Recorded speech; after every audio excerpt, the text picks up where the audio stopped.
Des plantes grasses qui resteront dans leur pot, aux vivaces qui ne demandent qu'à retourner en pleine terre. C'est une petite jardinerie qui s'est installée pour la journée dans le bourg de Carantec. Et au milieu de cette jungle miniature, Sébastien Ledreff est tout content de distiller ses précieux conseils. C'est que comme les fleurs sont aux extrémités, quand il y a un coup de vent, la floraison dure moins longtemps que dans un endroit où c'est abrité. Si c'est pas le moment de planter, vaut mieux attendre, quoi.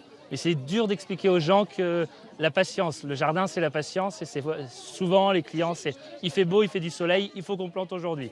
Trouver quelques plantes pour continuer à fleurir leur jardin, c'est justement pour cela qu'Anne et sa fille Sarah ont fait le déplacement. Du coup on met en triangle comme ça, voyez, par là.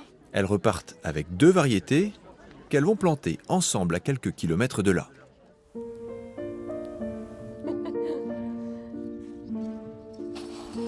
Il va falloir y aller là. Ça demande pas mal de temps, surtout qu'on a une surface assez importante en fait à aménager, mais on va faire ça au fur et à mesure. On voit ce qui tient. Exactement, ce qui tient, et puis surtout ce qui ici va se plaire et qui résiste bien au vent surtout.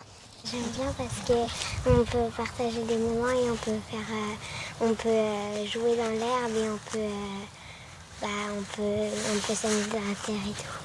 Et même si l'hiver a été bien humide, on n'oublie pas d'arroser les nouvelles plantations. Tu peux faire le petit kiwi que j'ai mis au niveau du rosier. C'est les intéresser à autre chose aussi. Je préfère les voir là avec moi dans le jardin que sur les écrans, les jeux vidéo, tout ça. Donc c'est très bien. En famille ou en solo, sur la côte nord du Finistère ou ailleurs en Bretagne, les jardiniers du lundi de Pâques auront préparé le terrain pour tout le reste de la belle saison.